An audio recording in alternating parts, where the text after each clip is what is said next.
So, have you ever stopped to think about what it really means to be in control of your own destiny? I'm not talking about just, day to day choices. I mean, in a really deep philosophical way. Well, today we're diving into a path to something called sovereignty. And let me tell you, this has nothing to do with crowns or kingdoms. It's more like a brutal internal gauntlet, a series of 7 trials or parables that are all about forging a totally new kind of person. This is what they call the path of the sovereign. And, right from the jump, we're warned that this path is different. This quote we're looking at from a figure they call the Crimson Jester, it just sets this incredibly dangerous, but also kind of alluring tone. It's a promise, right? A promise that this journey is going to reject all the easy answers, all the comfortable moralities you're used to. It's basically saying that real beauty, real transformation, well, that's not found in safety. It's found in the most poisonous ideas. All right, so the initiation begins. This first stage, it's all about shattering old ways of thinking and really laying out the true, perilous stakes of this whole journey. And right away, this journey just kicks things off by throwing out a huge, foundational philosophical concept. You've probably heard of the classic transformation of the spirit, right? The camel that bears burdens, the lion that destroys old values, and then the child who creates something new. Well, here, that whole idea is just dismissed. It's called academic, like it's just some neat little formula that doesn't work in messy reality. No, the path of the sovereign demands something way, way more radical than that. Which brings us to our first real trial, the parable of the tightrope walker. And get this, in this story, a fall isn't a tragedy. The jester actually celebrates it. He sees it as proof of a noble choice. The lesson here is pretty stark. Greatness isn't about succeeding safely. It's about having the guts to even try the impossible, to choose what they call the joyful burden of risk over a life stuck on solid but totally uninspired ground. And this just lays out the fundamental choice perfectly, doesn't it? On one side, you've got the sovereign, who embraces risk, who sees it as the very core of a meaningful life.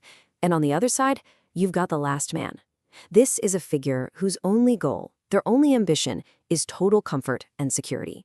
It's a life of what's called exhausted contentment, and it is the absolute opposite of everything the sovereign stands for. Okay, so after rejecting the safety of the herd, the whole journey turns inward. This next phase is all about the internal battles, the psychological wars that the sovereign has to fight, and they have to fight them completely alone.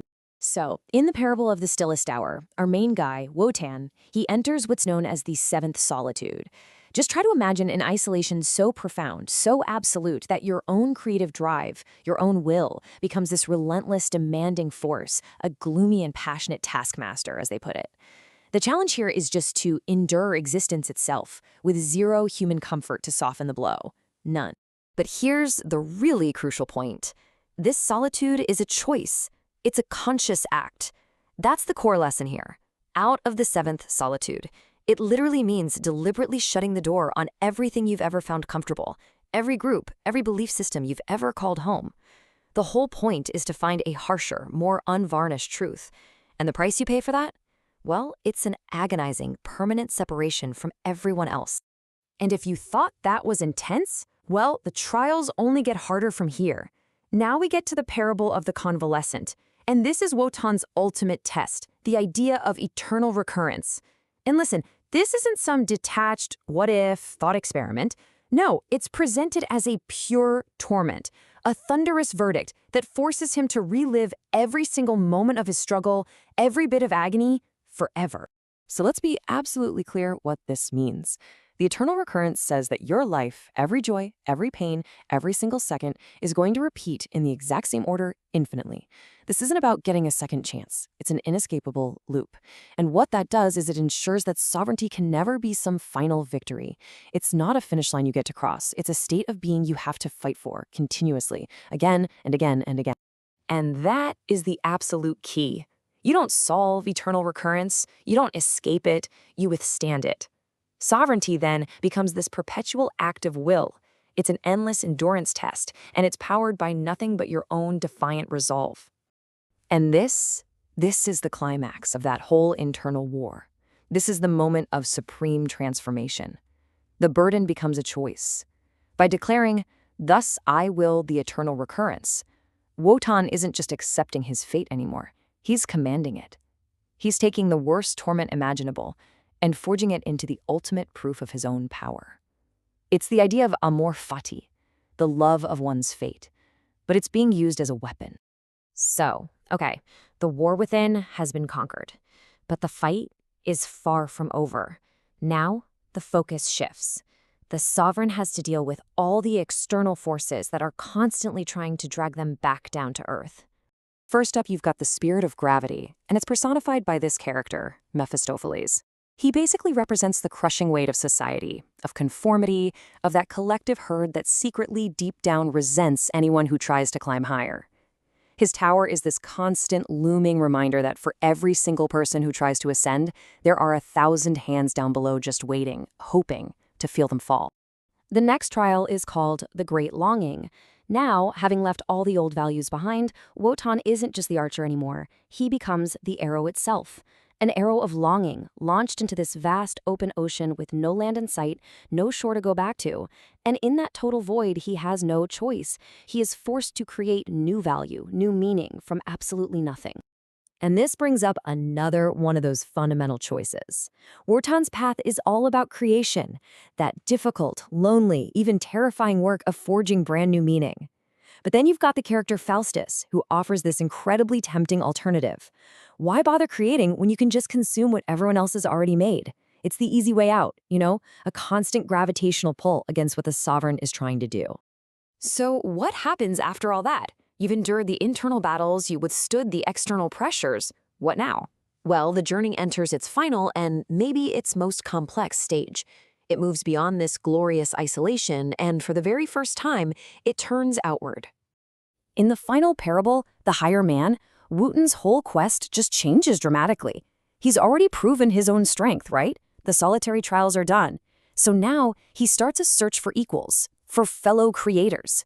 The story isn't just about one man's struggle against the world anymore. It's about the huge implications of what happens when more than one of these sovereign beings exist at the same time.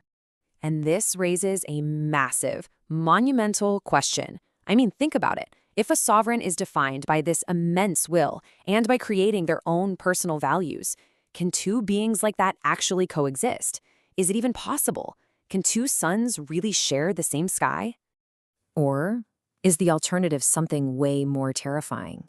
Is the meeting of two of these immense wills, two creators of reality, is it just destined to be a cosmic horror?